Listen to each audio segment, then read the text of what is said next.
Hello, I'm Robin Lipson, Secretary of the Massachusetts Executive Office of Aging and Independence.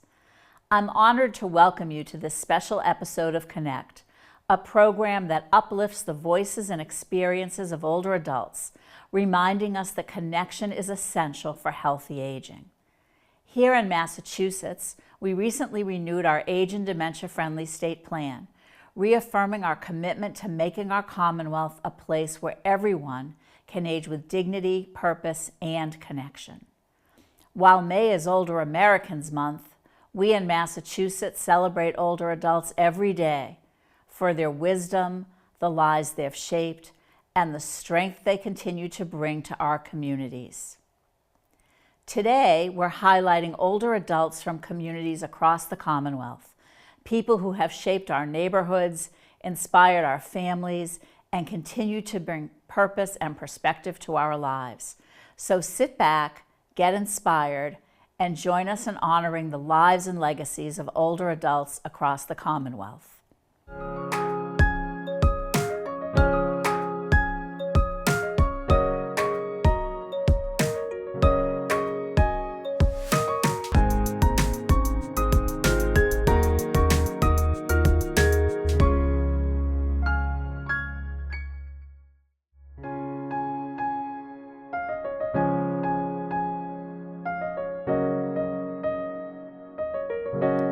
The first time I protested was against the Vietnam War. I was young. It just seemed so wrong to me. I've been a pacifist for a long time. I've been a Quaker for more than 30 years. That feeds my pacifism. Then when I didn't start college till I was 30. And when I graduated with an undergraduate majors in physics and math, I applied for a job as an industrial engineer. Big company. I was living in Pennsylvania. After an extensive interview process, the hiring manager said to me, "I think you're the best person for the job, but they won't let me hire a woman." So that started my activism on behalf of women. Probably the most important thing, especially at this age, where I look back on almost 3/4 of a century, and it's still important to me now, is family and children and grandchildren.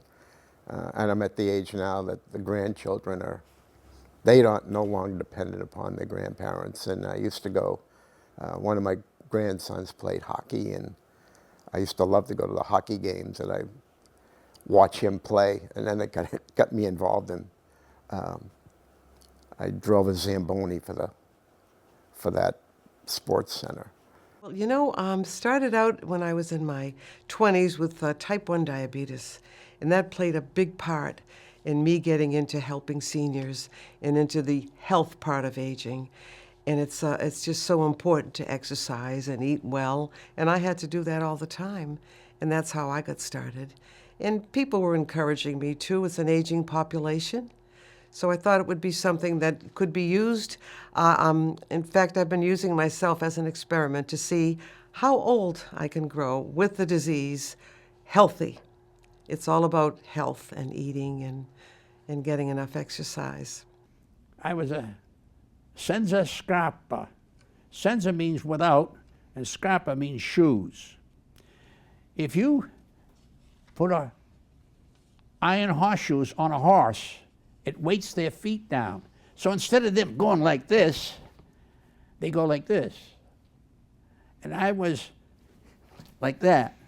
So the best way I can answer that is I was footloose and fancy free and got away with a lot of things simply because I was the baby and I could do no wrong, per se. I was 23 years old, working at an insurance company in Utica, New York, and sitting next to a friend. And we just chatted. We were chatting one day, and she said, "I think I want to move." And I said, where? And she says, well, I have some relatives in Massachusetts. Do you want to come with me? And I said, sure. And that began my adventure. The two of us came out in my Volkswagen Bug, and we secured jobs. I called my parents and said, well, guess what? I'm staying here. I was familiar with Massachusetts because my parents honeymooned there, and for years they kept taking us back for visits. So it was exciting, and that began my story.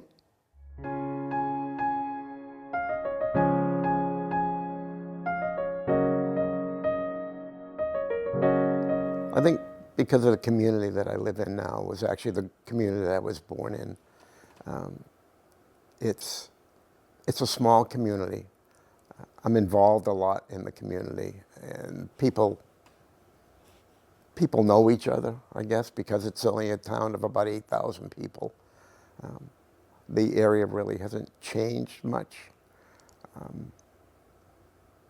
And a lot of the people, or a lot of the families, I should say, have roots that go back a long ways in town. And we can share about, oh, remember when this store was here or that store was there. And my grandfather, who was born in Ayr in 1900, was also, he started a gas station. That's how he started. And he eventually became the police chief in Ayr many years ago. Right now especially, and I would say in the last 30 years, is our senior center. I think we have a wonderful senior center. There are at least 100 programs.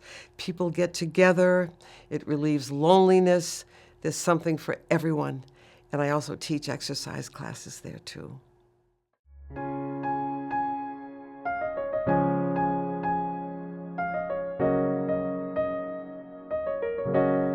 If you value our Constitution, do something.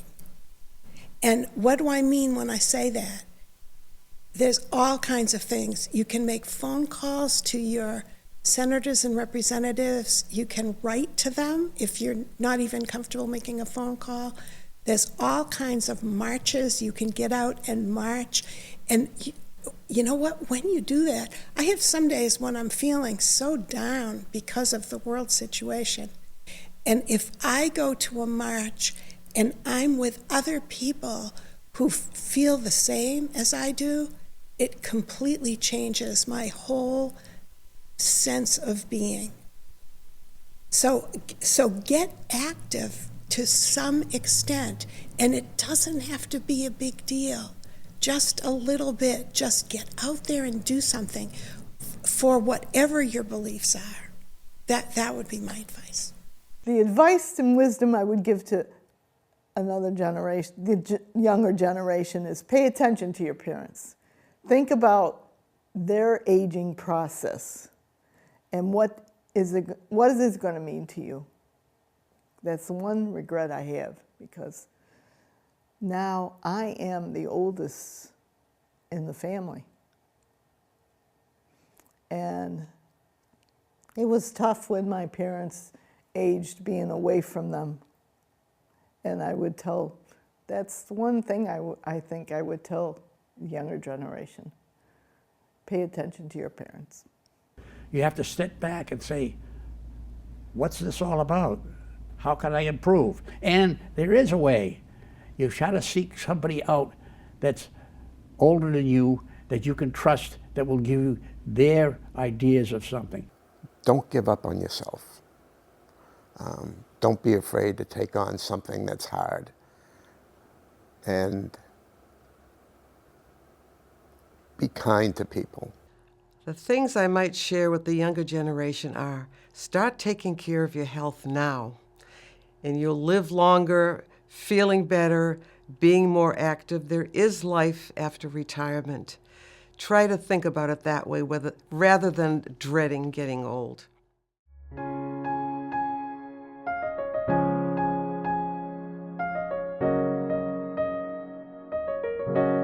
I think a lot stemmed from my parents, my mother. I lost my mom a year ago, but until she got sick, she liked to do things herself. I mean, she was almost 95 when she passed, but even before then, she wanted to get her own meals and get dressed by herself, and that's, I think I'm lucky enough to have that DNA, if you want to call it. But I think I get that from her. Connections are great. I have a tendency to pick the quietest person in the back of the room and zero in on them, because most people only look at the people in the front row. I like to look at the person way down in the back, or the spouse of a well-known political figure, a military figure, and the spouse is the one who's secondary to a degree. I always spend and focus a lot on the spouse, on the secondary person that is in partnership or in marriage or whatever, to them. They are usually the ones that made the primary person who's in the spotlight. They're the ones that supported them, and they're the ones who really made that other person that's in the spotlight be in the spotlight. Every day I look at my emails and I get a zillion emails about health, your feet, your arms, your legs, your blood pressure, and you do get a lot of doctors for different things nowadays. And there's seems to have a lot of a doctor's appointments now. My husband too. We both share that experience of what's on your schedule for today. Who are you going to see?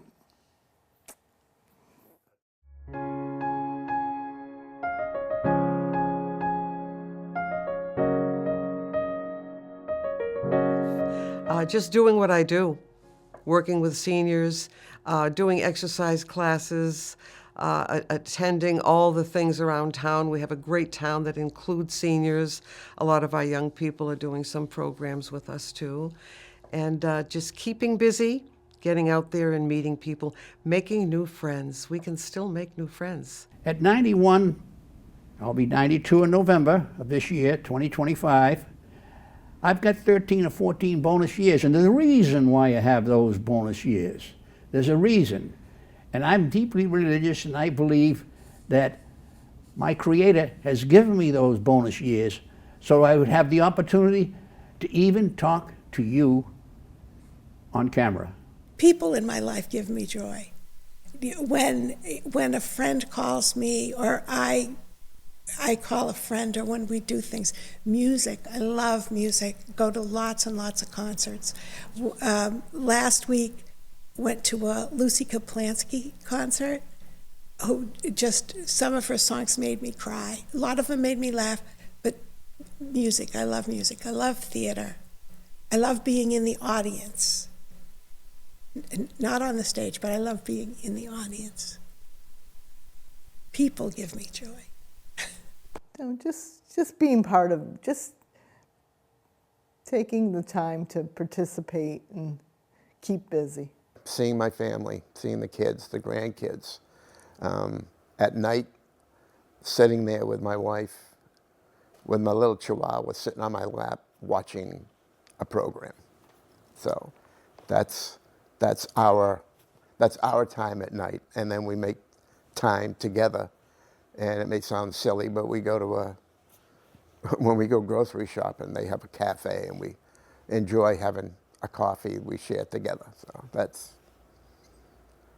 it's not things, it's what you get from each other.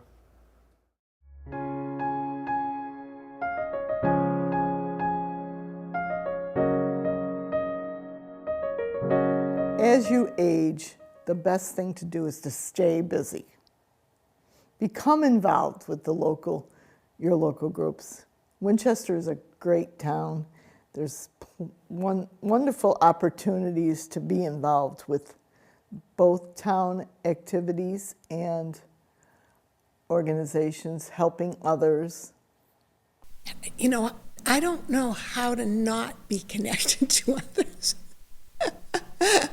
I'm active in many things. The senior center. Love being at the senior center and all of the connections that brings me.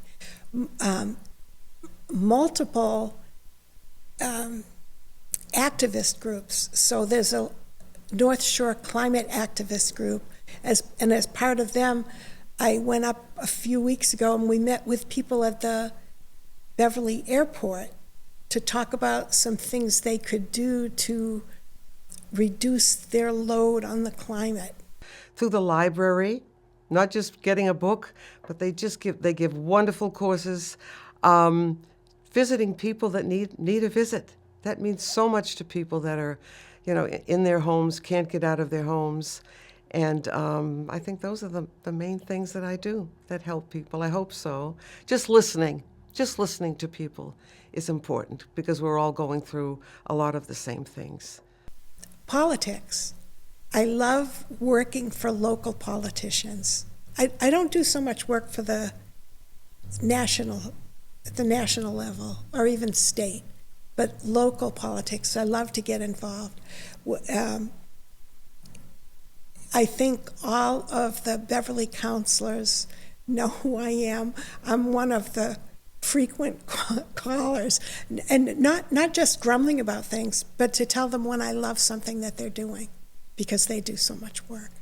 So one of the challenges in my life right now, because I'm conscious of having less energy than I've had in the past, I'm conscious of trying to not overcommit to things, because I want to do everything, and I can't.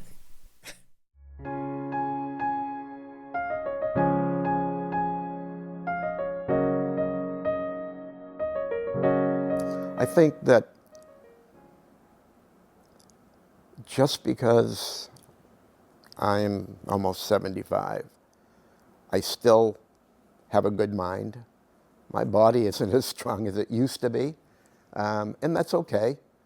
But I still have a lot to learn. I just recently bought a guitar, and I'm starting to learn how to guitar. But don't give up on yourself, even at this age. There's still things that you can do to keep yourself active. It keeps your mind active, and I still walk. I ride a bicycle just to keep myself going. At this age, we're not dead just because we're getting older. It's going to happen to all of us. You have to accept the fact that it's an aging process. Our society has some people who have gotten older, who have great wisdom and experiences, and they have a lot to offer. Unfortunately, people don't look for that, and then also, unfortunately, on the other end is a lot of seniors don't have the wherewithal to transfer that wisdom to others, simply because they never gave it a thought themselves. Just when I think of myself and my own attitudes about older people, even people my age, I have a bias. If I walk into a room and I see a lot of old people there, I have this immediate thought that they're not going to be very interesting. And that's so not true. And here's the I know this isn't true, and still I have that immediate reaction. The thing I would like our seniors to understand better as we grow older is that it's not the end. There is life after retirement. We're living longer and we're living healthier. Go to the senior center, make a visit your family, send that birthday card that means so much to people, especially in our age group. And I think that would be about the best advice I could give you, right there. Yes. And we don't stop playing because we grow old. We grow old because we stop playing. That's my best line, and I've used it a million times, and it's the truth. Yes.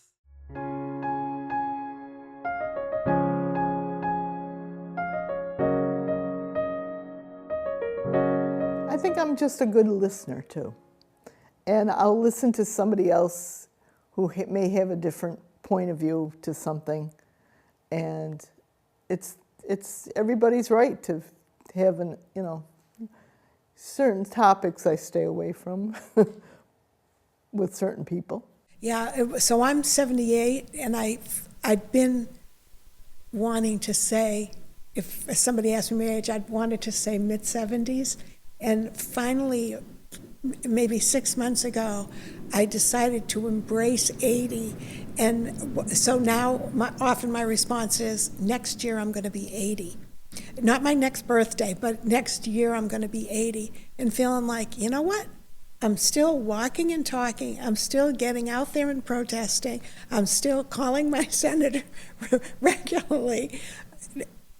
It's okay. The Bible, the instructions are right in there. I'll talk to you more about that in a future interview.